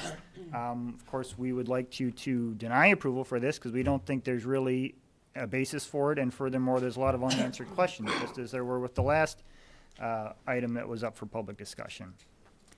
So since it hasn't been modified or vacated and it hasn't been formally discontinued using the process, if this is a public road, we don't really think it's a public road. We think it's been abandoned. Then the village can't put a parking lot here. It would be like putting a parking lot in the middle of, 3rd Avenue here where all the houses are located. They can't put a parking lot there because it would interfere with the public's right to use the public right-of-way. And again, there are practical concerns that Pete and Wendy can speak to from their personal perspective. They don't want there to be drainage problems with precipitation or snow being piled on this area in the wintertime. I think they can speak to this, but they would be open to some kind of a modified plan, potentially, if it's in everyone's interest, the village interest, their interest, the public's interest, for maybe a more limited parking area. But that remains to be seen. Currently, I don't think the village has authority to do this, and I think there's just a lot of unanswered questions that should prevent this commission from voting to recommend that the village proceed with these plans. That's all I have, unless the plan commissions have questions for me, but of course they can discuss it during their deliberations. Yeah, thank you, Nolan. Good stuff. Anyone else? Comments? This is the open session.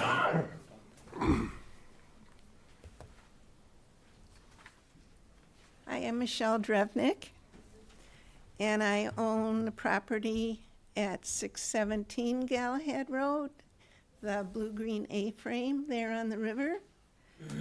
And actually, I can go back to 1960, when I was 12 years old, when my parents bought that lot to build their house. So I know a lot of history in the area, in the neighborhood. But when I first heard about parking, I received this notice. I got it somewhere. But anyway, it says 4 parking spots. And I thought, well, 4 sounds reasonable to me. Over the years, the use of the beach has changed. Who goes there? It used to just be neighborhood kids walking down the path, actually through our property. And then my dad put up a fence, and then they had to make the path going down where it is now. Anyway, there always has been a problem with people parking right on the road and in people's driveways and using our driveway to turn around. But it's not a terrible problem, but it has been an issue when you can't go in and out of your own driveway, right? So another thing is, like the other day, last week, my tenant needed a new dryer, and so I ordered it from Home Depot. Well, they come in a great big truck.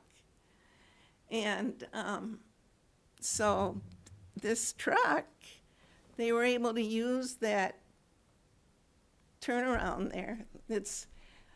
And to get out, they couldn't drive down the driveway, but so I could see the use of a turning around place and 4 parking spots, maybe 5. But now I saw that, for one thing, this project has already been started. It's got the under whatever, and it's a big area. So now I heard that it's for 11 cars. That's 3 times as many. And I haven't actually seen the plan. I mean, from 4 to 11? That's a big difference. It's 7 in front of us. So We have 7? yeah. But even more 4, so. Yeah, well, I wouldn't have known if somebody hadn't told me, no. So I can see that area there where this is proposed was it would have been like a right-of-way to go through to the next. But that never happened because those trees are, they gotta be 100 years old. So a few years ago, the driveway going on the other side, which Mitchells have now, because I owned that lot too, and it was landlocked. We don't want to landlock anybody's lot. So, anyway, it was a good thing years ago when my mother said they wanted to vacate that property. And my mom said, no, because then my land will be landlocked. So I guess that's all I have to tell Thank you. you, Michelle. Good stuff, good information. Thank you. Anyone else? Can you just ask her a question? Which one did you say was the one that you think Yeah, is I'm looking landlocked? at- I'm looking at the map, that's what I'm trying to figure it out. Well, it might not be landlocked now. No, it's not, no. Okay. Concerned about it. Okay, They thanks. have a little tiny driveway that goes tunnel. Yeah. Okay. Thank you. Good evening, everybody. As stated before, Browns Beach is a very small local beach. So you're. Oh, my name is Pete Gartman, Thank you, Pete. 613 Galahad Road. Thank you. We live adjacent to the parking monstrosity. Thank you. Again, Browns Beach is a very small beach. It's a local beach. It's always been that way. It's only 50 feet in wide, located within the right-of-way of 3rd Avenue. It's not, you can call it a park. It's not a park, it's a road. So Browns Beach is a road. Living directly adjacent to the beach, we have noticed the beach is only truly used 3 months of the year. 3 months of the year, that's only when it's used. 3 weekends out of the year is only when it's busy. Seriously, 3 weekends out of the year. The question we have is that, is this parking lot needed, warranted, or justified? I still haven't figured out either one of those. Where is our right as adjacent landowners to this? You're building a parking lot, you're taking away my land rights to use that road. As we have room to build another house. We tear down a garage, we can build another house easy. Now you're just taking away my right to use that road as a driveway to get into there. You ever thought of that? You're taking away my rights by doing this. As stated, the beach is only 50 feet in width, and only a small group of people can actually fit there. I mean, you're talking 40 people at the most. And now you're trying to put in, we got 7 spots already that people can park on 3rd Avenue, plus it's another 7.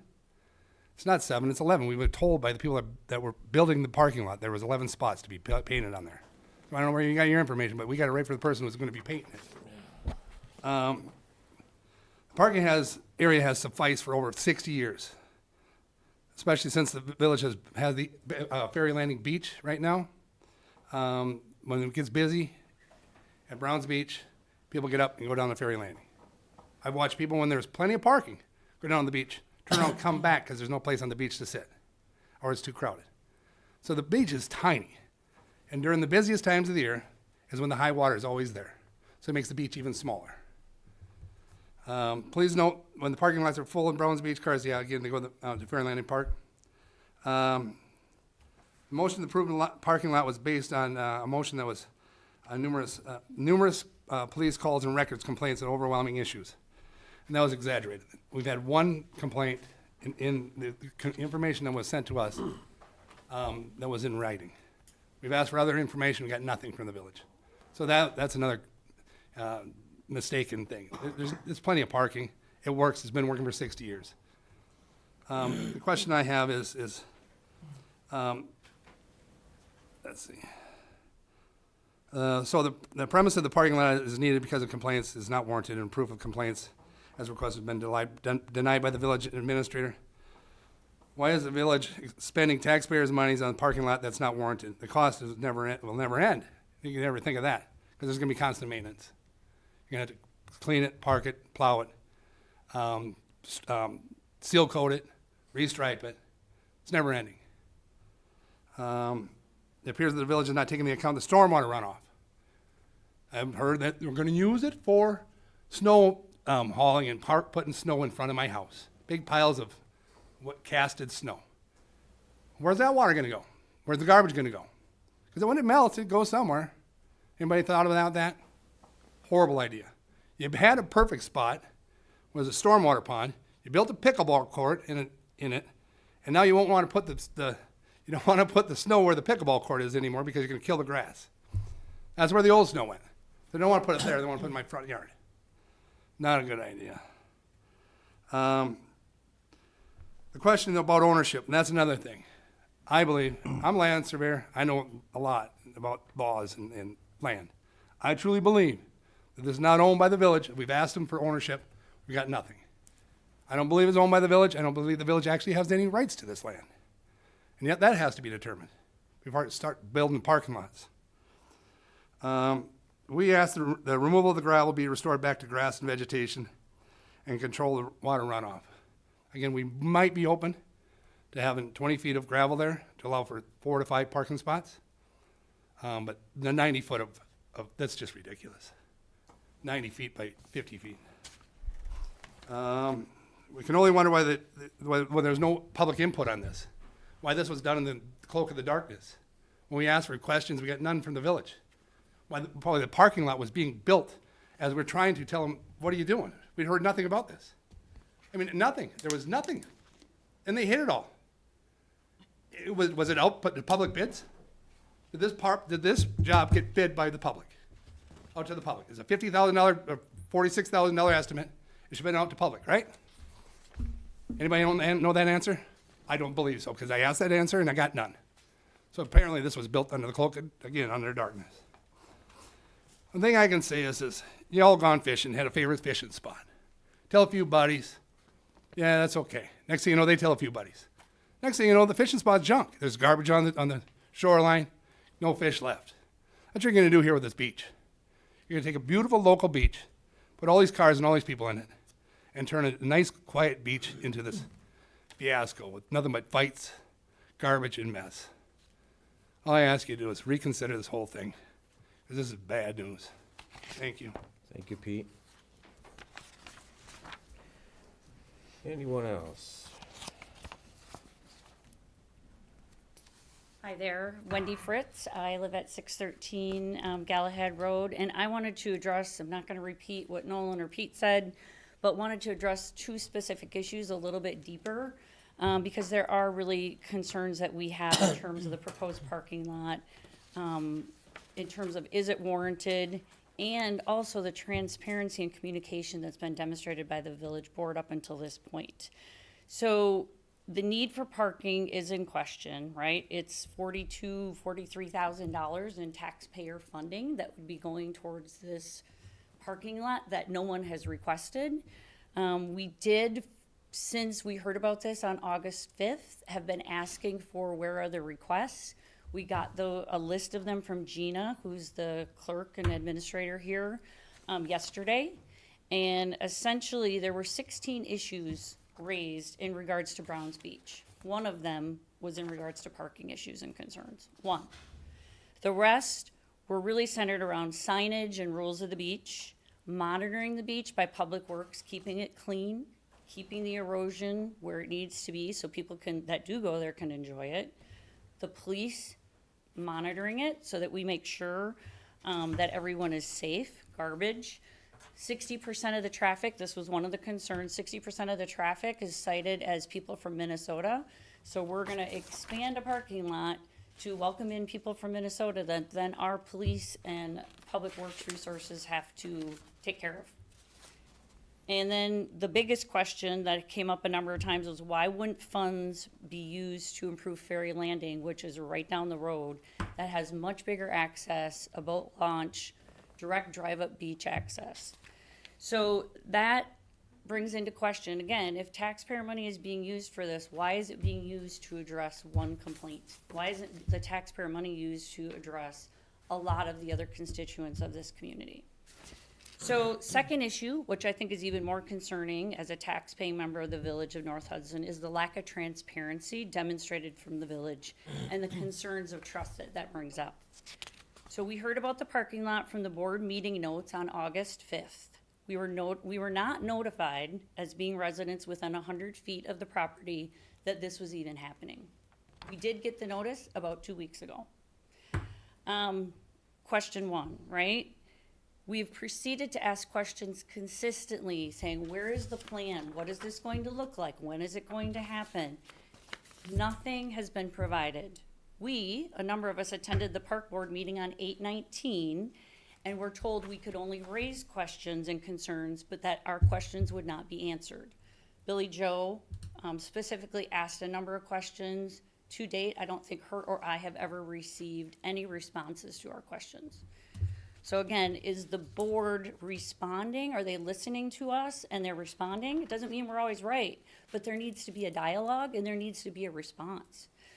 On the 20th of September, Pete emailed Gina again saying, where are the plans? We were told there's no plans yet. We have this in writing and email because it was just approved by the board, but we'll be happy to provide them when we get them. ACI, Asphalt and Concrete, produced a quote on July 14th for $42,788. Interesting that there would be no plans, but there would be a quote approved for $42,000 brought to the village. Unlikely that the board would approve something that didn't have a plan. 9/8, so on September 8th, the village was there cutting down trees. So I called Gina and I have a voicemail still from her saying the village is just cleaning things up in anticipation in case there's plans that go through. Essentially what we were told. On 9/9, at 9 o'clock, 2 skid steers and ACI asphalt showed up doing the final grade. We called the village, got no answer. I went and talked to them personally. I took pictures. The gentleman told me, yes, we know that there's been conflict, but we were told to hurry up and get it done. And that there's gonna be 11 spots. So again, in all the board notes that I've seen, it said 4 spots. So that same day, a couple minutes later, we called Susan, the deputy clerk, and we're told, you don't know what we're working on. You need to talk to our attorney. We can't talk to you, and hung up on us. So I think there's a lot of red flags here, not even to mention is the property legitimately owned by the village? And have they gone through the right process to put in a parking lot? If it is owned, we would expect answers from either the city attorney or the plan commission or the park board on what are the processes that have been completed.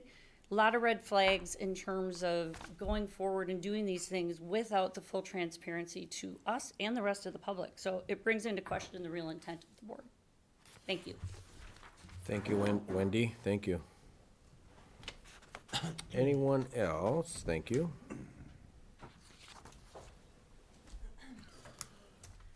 Hi, everybody. My name is Billy Jo Nielsen. I live at 609 Galahad Road North.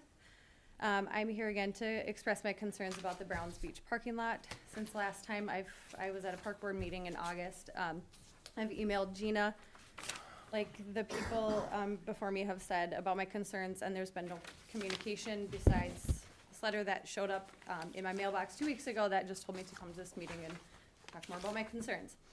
I think transparency and communication with the village, people who live in the village, is necessary, especially with us concerned neighbors. I will try not to repeat my concerns about the necessity of such a large parking lot. I also was told by people who were grading the parking lot that it was supposed to hold 11 spots. So I think clearing that up would be really great for us. I feel like the size that space was when they had it, all the brush and stuff cleared away when they were using it for staging, when they put in the staircase, I think that was probably an appropriate size for something, and now it literally has tripled in size. When I was at the park board meeting in August, they told us that one more tree was going to be taken down for that. There has since been maybe like 5 or more trees that have been taken down when you're walking back there. I also, so my home butts up to this property like Pete and Wendy. I'm just on the other side of it. But anyway, over the past month, I've had a lot of people surveying in my yard. The city of Hudson's looking for water. I wouldn't even say they're in the easement. They're up right next to my house looking for things, digging holes, filling them in. XL Energy is walking into my backyard. They're letting themselves into a small portion of my backyard that's fenced in, saying they're looking for power lines and things like that. So my concern is, what is the long run, like the long impact of this? What are we gonna do in 5 years? Are you gonna put in bathrooms? Are you putting in streetlights? Because that affects my property value as well as my neighbors.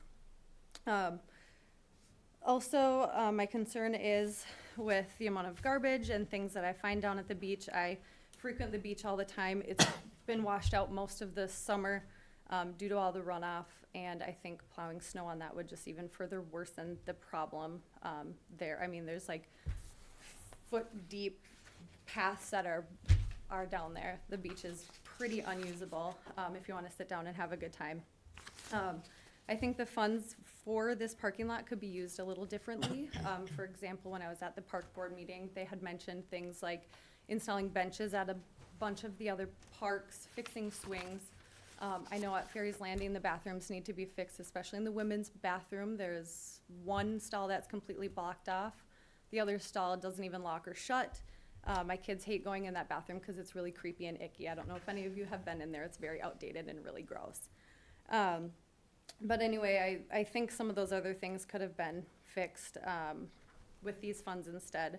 Other things that are kind of near to my home is that could be fixed with this funds would be that trail connecting Galahad to Cherry is really terrible. We could have used that money to pave that. The trail that's over by the BP gas station needs to be repaved. That's pretty terrible, in pretty terrible shape too. So I think there could have been a lot of other things that could have been done with this money.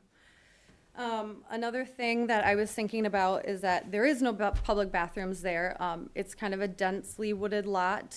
Well, it used to be. It's not so much anymore, but I'm afraid that people that are going to use the beach are going to wander into my backyard and use it as a bathroom. Because now it's kind of, you can't really see that parking lot very well from the main road. Another thing is, are the police going to be driving down there every night and making sure nobody's parked there overnight? Because it's a safety concern. I have small kids. I don't want people parking next to my house overnight in a parking lot doing weird things. So anyway, yeah, like I said, I don't want to repeat anybody, so I think that's all I have for tonight. So thank you guys Billy. for your time. Thank you, Billy Joe. Thank you. Anyone else? Anyone else? Scott, good. Scott Snyder, 553 Galahad Road North. No comments really about what the village intends to do with the right-of-way there. Just a footnote. I recently had my lot surveyed, my property surveyed, for a variety of reasons.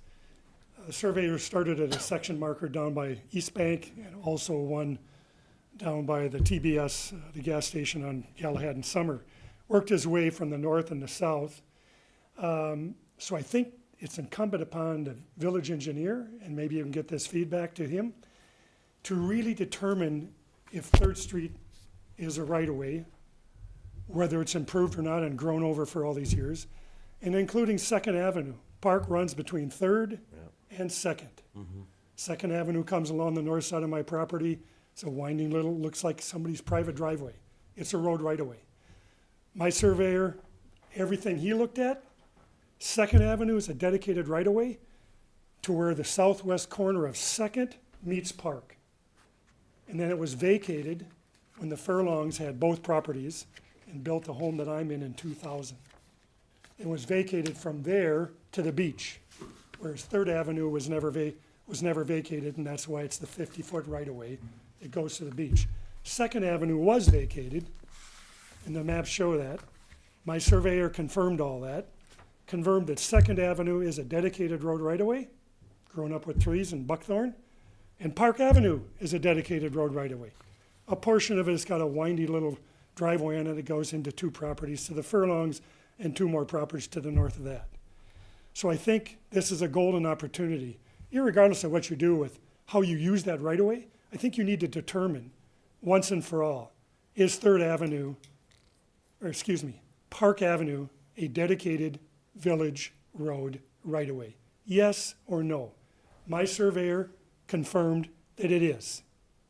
2nd Avenue is, and Park Avenue is.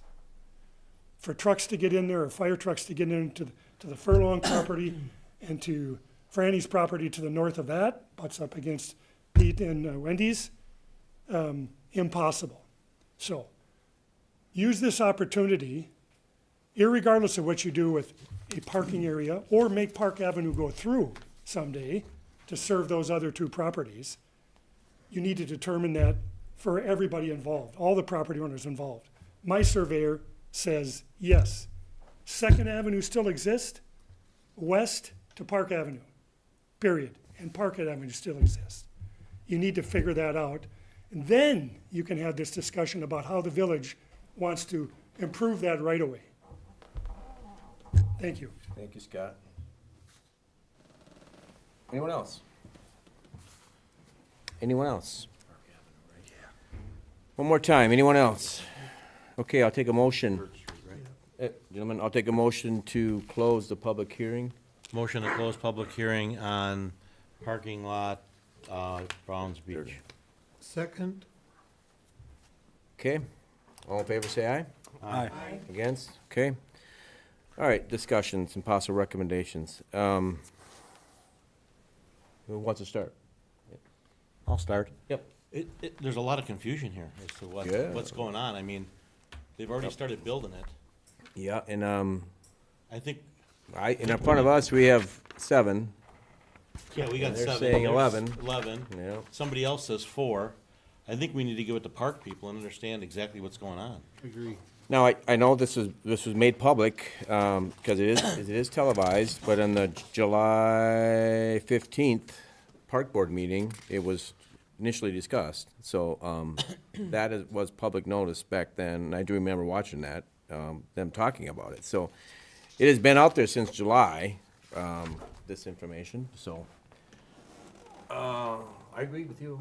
Anybody else? Yeah, big surprise, and I mean, being that the day just went in, I guess I never watched that meeting, so I never got to read whether that was a full go-ahead or whatnot, and, but then it went to the board, so.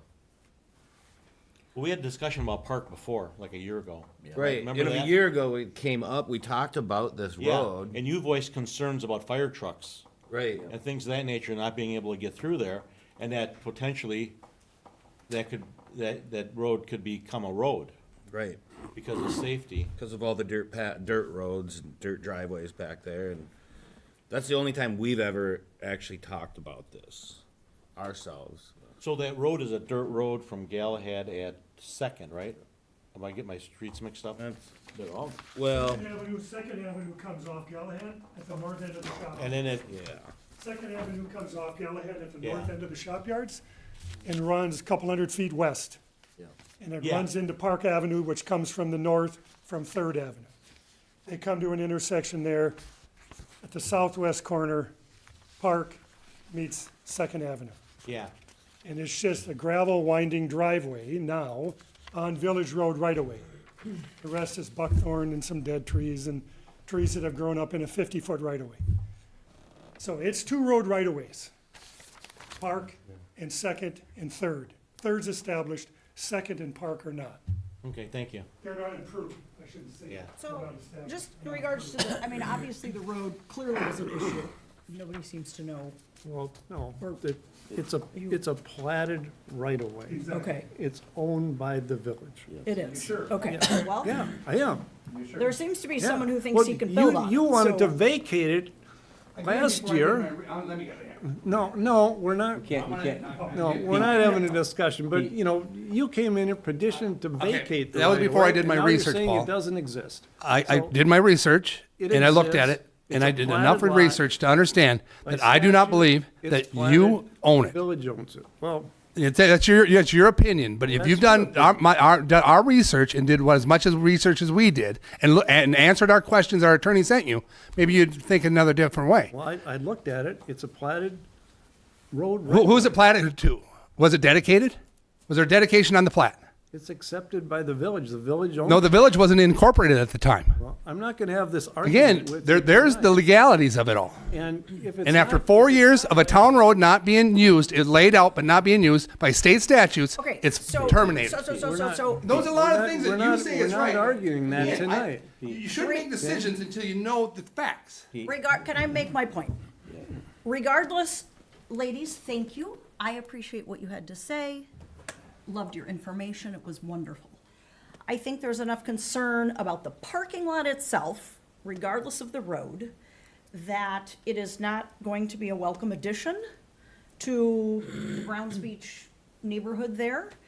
So I haven't heard anything for the parking lot, and there's confusion as to the spaces, and there's just enough,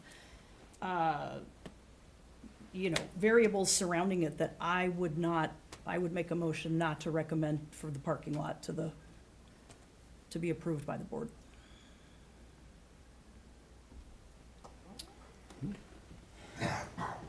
You got a motion, you need a got a second. motion, do I need a second?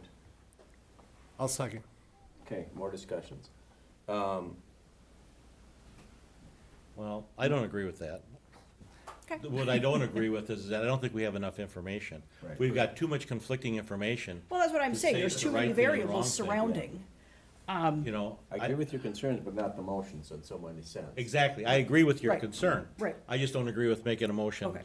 to say no when we don't really know all the facts. I mean, I'm not gonna lie, I don't go to the park board meetings. I mean, I'm concerned about the size, because of course we went from 4 to 11 to 7, so we're seeing the different things here. Yeah, 4, 7, 11, we don't know what it really is. And I agree with Mr. Nelson's comment about, I remember being on the village board when we first found one of those streets. And we came to it, and we were saying, hey, we own a street down here, and they weren't even aware of it. And I said, so that, and I'll go back to his statement, that we need to really identify all of them, understand which one is the right of way, and understand, lay it all out, have a better map than what we have here in this packet, what we have here. And then understand what then again, do we make that street go all the way through? And maybe not have a park, it's just, that whole area is, It's tough, and then all that's, I don't like the idea that snow's gonna be planned on being put back there. if that's the case, yeah. If that is a case, Yeah. that shouldn't be not anywhere close to a bluff line like that. But two things, now, first of all, if it is village, they can do what they want, obviously with public opinions, but second of all, that Browns Beach has improved tremendously Yep. from what they did in the past. And that was granted money, Yeah, from the state. yeah, it came from the state, and I think it's in a very attractive beach now. And I could see potentially more increase of people using it. And is that a good thing? Well, The beach is only so big, what good is that? yeah, They throw 10 pounds of potatoes in a 5-pound bag, what do you do? yeah, I understand, but the fact is it's been improved, Pete, it's been improved. So the motion's on the table, and the motion, state again, is basically to not have a parking lot there. Well, to make the recommendation, correct, to not have a parking lot. Okay. And just this parking lot or no parking lot total? Well, I Just guess, to want to be clear. I would say no parking lot. Okay, That would be my opinion, or my, okay, we don't need to do it individual, I think, in this, we'll just do all in favor, say aye. Those against the motion, say aye. Aye. Aye.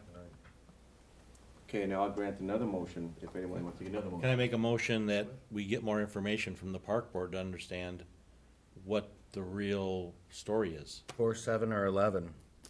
Yeah, 4, 7, 11, what the real plan is, because we're getting conflicting Can we stories. carry it further and just kind of identify what those individual streets are and have a clear understanding of what? Have a clear understanding what the park board, what the park That's above and departments- beyond park board, to be honest with you, understand what the roads are. The Okay. right-of-way access and what Mr. Schneider talked about. Yeah, That's the engineer.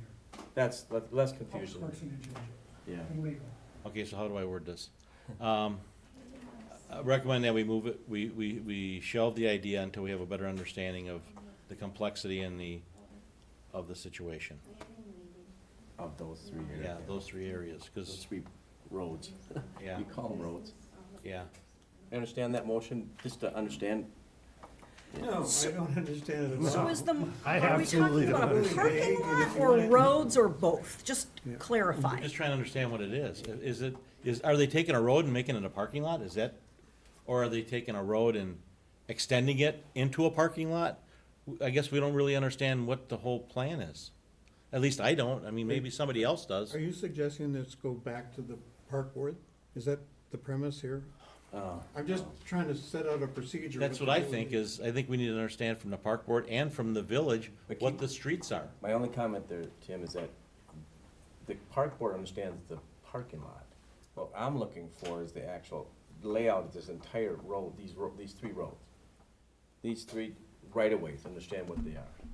This seems like 2 separate issues in my Well, mind. they are. Yes, Right. so, They are. Okay, so So we're we the need planning information commission from here, the we're trying to decide engineer the whole area. and, from the engineer and what, and the park. the attorney, and what all this is actually. You understand, Paul, where I'm coming from? To understand what we're trying to do here?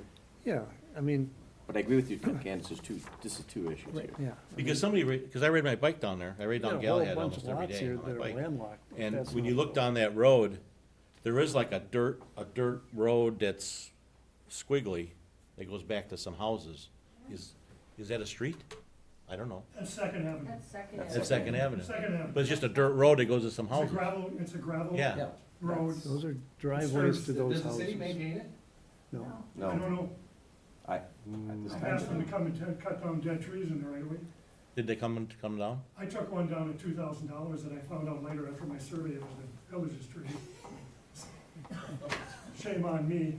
Yeah, I've been Yeah, there. there's two things, issues here. I totally agree with you, Candace. There's two issues here, but, But we were just asked in regards to parking lot, parking lot. correct? Yeah, so I would go back to the first motion, Tim, basically understanding what the parking lot. Yeah, understand what the parking lot the size- is. The size and everything.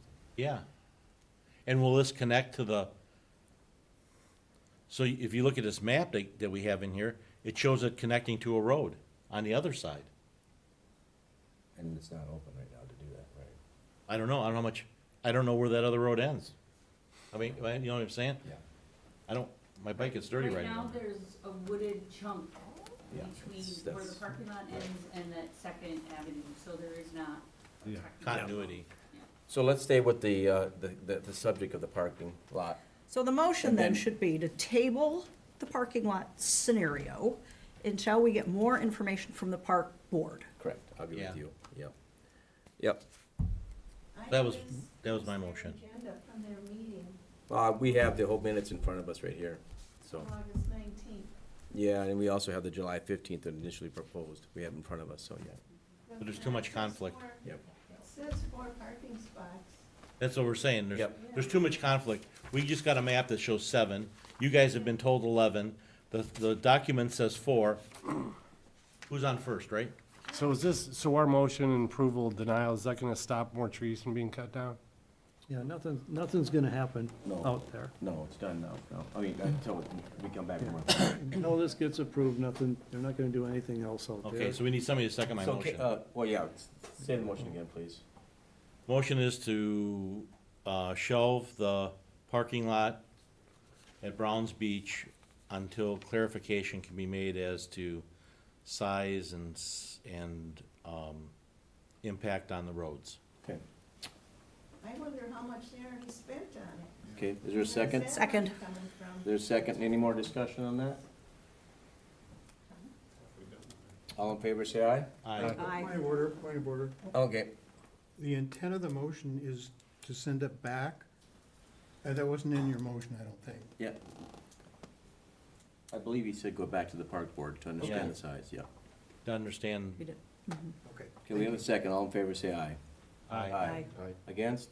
Okay, that passed. To go back to the board. Thank you, guys. Appreciate that time. All right.